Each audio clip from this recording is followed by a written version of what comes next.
আসসালামু আলাইকুম ওয়া রাহমাতুল্লাহ। 10 মিনিট মাদ্রাসায় আপনাকে স্বাগতম। আজ আমরা প্রমাণ করব নাসার হিসাব অনুযায়ী 2026 সালে ইমাম মাহদির আগমন ঘটবে ইনশাআল্লাহ। বর্তমান পৃথিবী যুদ্ধ বিগ্রহ, দুর্নীতি, হিংসা, হানাহানিতে ভরে গেছে।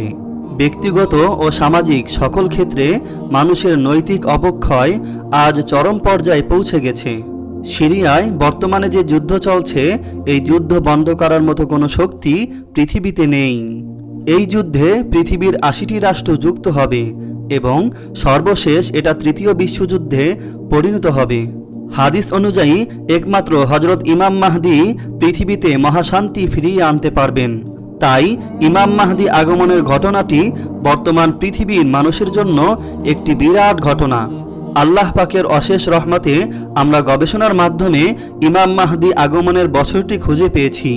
এজন্য আল্লাহ তাআলার অশেষ শুকরিয়া আদায় করছি।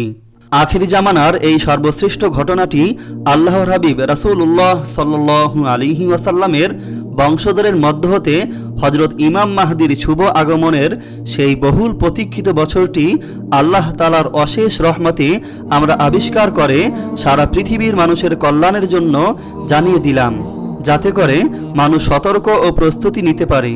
তা না হলে বর্তমান পৃথিবীর আনন্দ উল্লাসে গা ভাসিয়ে দিয়ে দাজ্জালের ফিতনায় পড়ে জীবন শেষ হয়ে যাবার সম্ভাবনা আছে। হাদিসে উল্লেখ আছে যে বছর রমজানে সূর্যগ্রহণ এবং চন্দ্রগ্রহণ হবে, সেই বছরই ইমাম মাহদির আবির্ভাব হবে। হাদিসে এটাও উল্লেখ আছে যে মহাবিশ্বের শুরু থেকে শেষ পর্যন্ত এরকমের চন্দ্র ও সূর্যগ্রহণের ঘটনা মাত্র একটি বছরেই ঘটবে। রাসূল সাল্লাল্লাহু আলাইহি ওয়াসাল্লাম বলেছেন, যে বছর রমজান মাসে দুটি গ্রহণের ঘটনা অনুষ্ঠিত হবে, সেই বছরই ইমাম মাহদির আবির্ভাব হবে। এই হাদিসগুলোর দলিল ডেসক্রিপশন বক্সে দেওয়া আছে। মুহাম্মদ ইবনে আলী ইবনে আল হানাফিয়াহ রহমতুল্লাহ বলেছেন, ইমাম মাহদির আবির্ভাবের দুটি নিদর্শন রয়েছে, যা আকাশমণ্ডল ও ভূমণ্ডল সৃষ্টির পর থেকে কখনো দৃষ্টিগোচর হয়নি। নিদর্শন দুটি হলো, যে বছর চন্দ্রগ্রহণ ও সূর্যগ্রহণ রমজান মাসেই ঘটবে, সেই বছরই ইমাম মাহদির আবির্ভাব ঘটবে। নুআইম ইবনে মুহাম্মদ রচিত কিতাবুল ফিতান গ্রন্থে সতর্কতামূলক বাণী উল্লেখ করা হয়েছে। রাসূল সাল্লাল্লাহু আলাইহি ওয়াসাল্লাম বলেছেন, তোমরা যখন রমজান মাসে সূর্যগ্রহণ ও চন্দ্রগ্রহণের ঘটনা প্রত্যক্ষ করবে, তখন এক বছরের খাদ্য সামগ্রী সংগ্রহ করে রাখবে। উপরোক্ত হাদিসগুলোতে বলা হয়েছে, যে বছর রমজান মাসে চন্দ্রগ্রহণ ও সূর্যগ্রহণ হবে, সেই বছরই ইমাম মাহদির আগমন ঘটবে। সেই বছরটা যে কবে হবে তা আল্লাহ তাআলার অশেষ রহমতে আমরা দীর্ঘ গবেষণার মাধ্যমে খুঁজে বের করতে পেরেছি। এই সালটা আমরা কিভাবে বের করেছি সেটা বর্ণনা করা হলো। এক, প্রথমে প্রতি বছর রমজান কোন তারিখে শুরু হবে সেটা বের করেছি। যেমন 2020 সালের রমজান কত তারিখে শুরু হবে, 2021 সালের রমজান কত তারিখে শুরু হবে ইত্যাদি। এইভাবে 2050 সাল পর্যন্ত একটি লিস্ট তৈরি করেছি।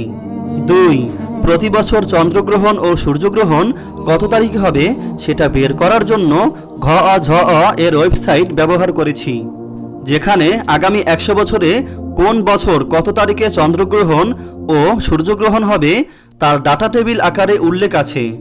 নাসা হচ্ছে পৃথিবীর মধ্যে সবচেয়ে বড় আকাশ গবেষণার প্রতিষ্ঠান। এই নাসা বিলিয়ন বিলিয়ন ডলার ব্যয় করে বড় বড় সরকারি প্রজেক্টের মাধ্যমে নির্ভুলভাবে গবেষণা করে বলতে পারে যে প্রতি বছর কোন তারিখে, কত মিনিটে ও কত সেকেন্ডে চন্দ্র ও সূর্যগ্রহণ হবে। 3, এরপর রমজান মাসের তালিকা এবং চন্দ্রগ্রহণ ও সূর্যগ্রহণের তালিকা পাশাপাশি রেখে দেখা গেল যে 2026 সালে যে তারিখে রমজান শুরু হবে, সেই তারিখে সূর্যগ্রহণ শুরু হবে এবং ওই বছর রমজানের 15 তারিখে চন্দ্রগ্রহণ হবে। 2026 সালে রমজান শুরু হবে 18ই ফেব্রুয়ারি এবং নাসার হিসাব অনুযায়ী 2026 সালে 17ই ফেব্রুয়ারি সূর্যগ্রহণ হবে। ওই বছর রমজানের 15 তারিখ পরে 3 মার্চ, আর নাসার হিসাব অনুযায়ী চন্দ্রগ্রহণ হবে 3 মার্চ। অর্থাৎ হাদিস ও নাসার তথ্য অনুযায়ী 2026 সালে ইমাম মাহদির আবির্ভাবের সম্ভাবনা সবচেয়ে বেশি। তবে ইমাম মাহদি সঠিকভাবে কবে আসবেন এটা আল্লাহ পাক ছাড়া কেউ বলতে পারে না। তবে হাদিসে যে ইঙ্গিতটা উল্লেখ করা আছে সেই হিসাবে 2026 সালে ইমাম মাহদির আবির্ভাবের সম্ভাবনা কতটুকু সেটাই উল্লেখ করেছি মাত্র। সমস্ত জ্ঞানের অধিকারী একমাত্র আল্লাহ তাআলা। ভবিষ্যৎ জ্ঞান শুধুমাত্র তারই আছে। আমরা যেটা বলেছি সেটা হাদিস ও নাসার তথ্য অনুযায়ী। আল্লাহ তাআলা আমাদের সবাইকে ইমাম মাহদির সৈনিক হওয়ার তৌফিক দান করুক, আমিন। جزاك الله